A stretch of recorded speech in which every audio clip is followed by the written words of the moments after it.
کرتے. یہ میرے ہاتھ میں کتاب ہے جی، شفا شریف. شفا شریف کتنا پیارا نام ہے. جو شخص اس کتاب کو پڑھتا ہے اللہ تعالیٰ اسے بیماریوں سے شفا عطا فرما دیتا ہے. اس وجہ سے اس کا نام شفا رکھا گیا ہے. اور یہ 6 صدی ہجری کے بہت نامور مصنف ہیں.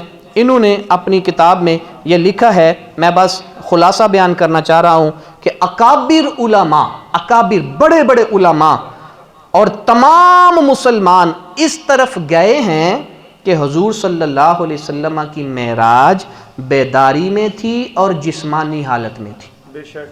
یہ 6 صدی ہجری کے مصنف ہیں جو یہ بات لکھ رہے ہیں کہ اکابر علماء سلف اور تمام مسلمان اس طرف گئے ہیں کہ حضور صلی اللہ علیہ وسلم کی معراج بیداری کی حالت میں جسمانی طور پر ہوئی تھی. اور آپ آگے لکھتے ہیں یہی قول حق ہے، یہی مذہب اکثر فقہائے متاخرین، محدثین، متکلمین اور مفسرین رحمہم اللہ کا ہے.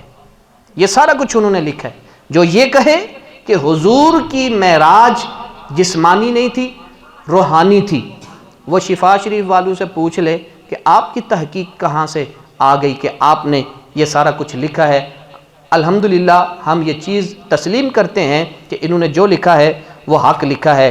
حضور نبی کریم صلی اللہ علیہ وآلہ وسلم کے بارے میں سفر معراج کے حوالہ سے جو ایک بات مزید کی جاتی ہے کہ نبی کریم صلی اللہ علیہ وسلم کو اس رات رب کا دیدار نہیں ہوا. اسی کتاب سے اس کا حوالہ لگے ہاتھوں آپ دیکھ لیجئے. حضرت ابن عمر رضی اللہ تعالی عنہ نے حضرت ابن عباس کی طرف ایک شخص کو بھیجا اور وہ آپ سے پوچھے کہ کیا حضور نے اپنے رب کا دیدار کیا؟ فرمایا ہاں ہاں ہاں. ابن عباس فرماتے ہیں ہاں ہمارے حضور نے اپنے رب کا دیدار کیا ہے. ہمارے حضور صلی اللہ علیہ وسلم نے 2 مرتبہ اپنے رب کو دیکھا اور موسیٰ علیہ السلام نے 2 مرتبہ اپنے رب سے کلام کیا ہے.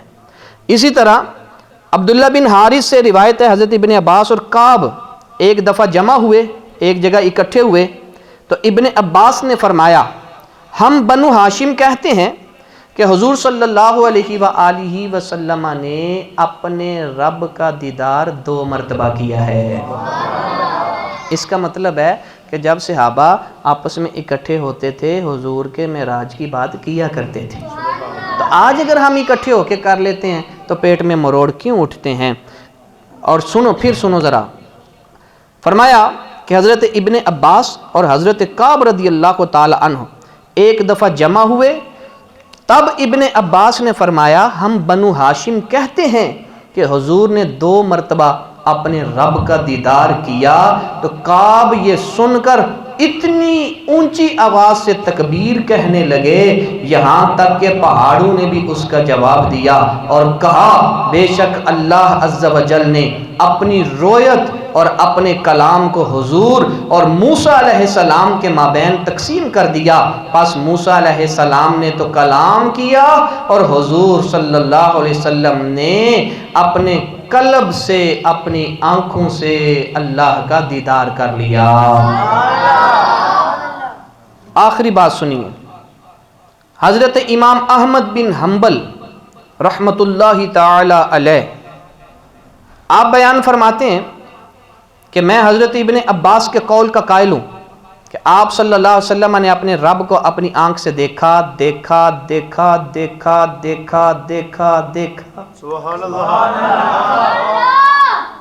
اسی طرح انہوں نے فرمایا، اسی طرح لکھا ہے، فرمایا کہ اتنی مرتبہ آپ نے یہ بات کہی کہ آپ کا سانس اکھڑ گیا. امام محمد بن اتنی شدت سے کہتے تھے. حسن بصری اللہ کی قسم اٹھا کے کہتے تھے یقیناً حضور نے اپنے رب کو دیکھا. تو یہ ان تمام باتوں کی ایک بات ہے. جو پہلا سوال کیا جاتا ہے کیا معراج 27 کو ہوئی؟ ہاں ہمارے نزدیک 27 کو ہوئی اور علماء اس پہ متفق ہیں. تم نہیں مناتے وہ تمہارا مسئلہ ہے، ہم مناتے ہیں، ہمارے پاس اس کی دلیل موجود ہے. دوسری بات کہ نبی پاک صلی اللہ علیہ وآلہ وسلم کو کیا جسمانی معراج ہوئی تھی یا روحانی؟ اس کی بات بھی ہم کر چکے کہ کہ نبی کریم صلی اللہ علیہ وآلہ وسلم کو جسمانی معراج ہوئی تھی۔ اور تیسری بات جو کی جاتی ہے کہ نبی کریم صلی اللہ علیہ وسلم نے کیا اپنے رب کو دیکھا یا نہیں دیکھا، اس کا جواب بھی دیا جا چکا کہ نبی کریم صلی اللہ علیہ وسلم نے اپنے رب کو ایک مرتبہ نہیں بلکہ 2 مرتبہ دیکھا۔ اللہ رب العزت ہمیں اپنے آقا کریم علیہ السلام کی سچی اور پکی محبت نصیب فرمائے۔ وآخر دعوانا ان الحمدللہ رب العالمین۔ ابھی اذان